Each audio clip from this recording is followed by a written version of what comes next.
ভাই আমার তো ভাই চাকরি বাকরি গেছে গা ভাই, খুব বিপদের ভিতরে ভাই আছি। টেনশন করে না তো। আমি দেখতেছি আমার একজন বন্ধু আছে, ওনার সাথে একটু কথা বলে দেখি তোমার কোনো ব্যবস্থা করা যায় কিনা।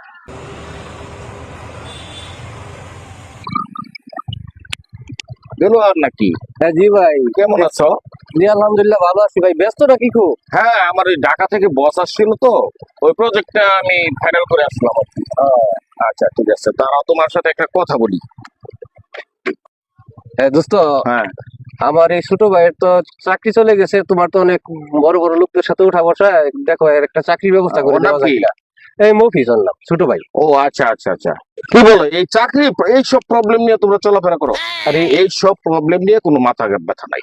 আমার বস আসছিল প্রাথমিকভাবে যে আমার এই প্রজেক্টটা শুরু করতে যাচ্ছি, এখানে আমার অনেকগুলা লোকের দরকার। ঠিক আছে, আমি ওকে ঢুকাই দেবো, পারবো তো? হ্যাঁ পারবা? আচ্ছা জি ভাই। হ্যাঁ, ছোট ভাই খুব ভালো ছেলে।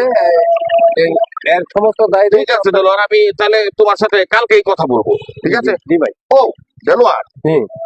হঠাৎ করে একটা প্রবলেমে পড়ে গেলাম। আজকে কি শনিবার না? হ্যাঁ শনিবার। ও শনিবার তো ব্যাংক বন্ধ রে ভাই। আমার অল্প কিছু টাকা লাগে, হবে তোমার কাছে? আমার কাছে তো ঠিক এই মুহূর্তে টাকা নাই। ছোট ভাই তোমার কাছে হবে? ভাই আমার কাছে তো ভাই 3-4 হাজার টাকার মতো হবে। আচ্ছা তাহলে দাও, টাকাটা দাও। আমি তোমাকে, তুমি কালকে কিন্তু দ্রুত কাগজপত্র বলে আমার ঠিক কাছে আছে দিয়ে ভাই, দিবে, দাও। আমার কাছে 3-4 হাজার টাকা আছে।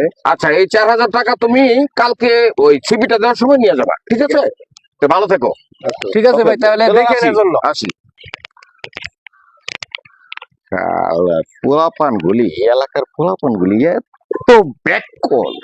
যাক, 4,000 টাকা পালাম, এটা দিয়ে অন্তত পক্ষে 4 দিন আমার সংসারটা চলে যাবে। 4 দিন।